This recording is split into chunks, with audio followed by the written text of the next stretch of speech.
My name is Sarah Holley, and this is my beta video.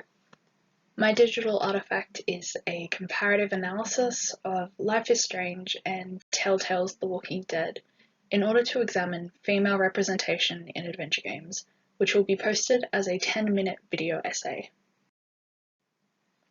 For my analysis of both games, I will be looking at the structural elements of narrative and dialogue, as well as who wrote the video games in regards to being male or female.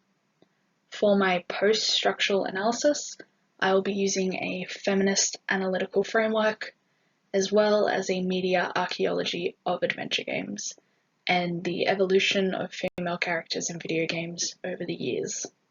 This will be comprised of player context, genre context, and sociocultural context. The video essay will be uploaded onto my YouTube channel, which I will be posting a link to on Twitter, and I will also post it to my blog.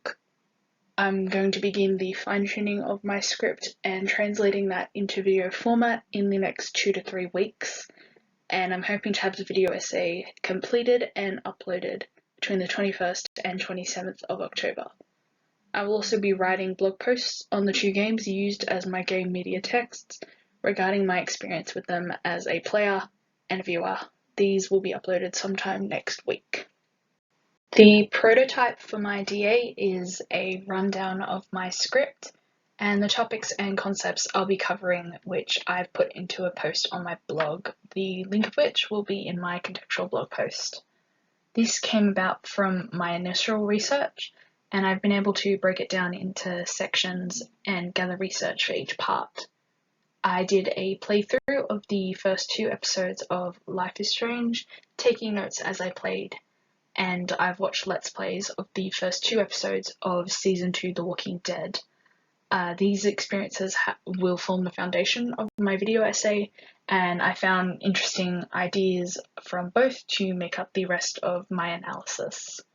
For example, I'm going to explore the political economy surrounding The Walking Dead, in how the shutdown of Telltale's impacted on the gameplay, and how the game ended up being finished by other developers.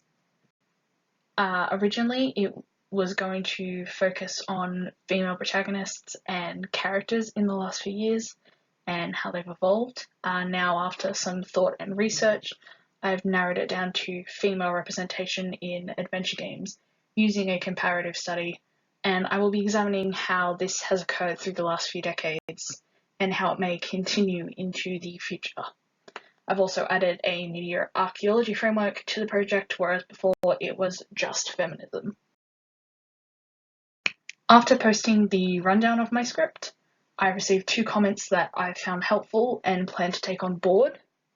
Both commenters mentioned Samus from Metroid, and I was not aware of the history or significance of her character until I looked into it, so I plan to acknowledge the achievement that the game represents in regards to the history of female protagonists when I'm examining the history of female characters. Other things I'll be taking on board are exploring the impacts female representation in the medium has on society, how female characters are sexualized, and how this can be reflected in how women working in the games industry have and continue to be treated. This was my beta, and thanks for listening.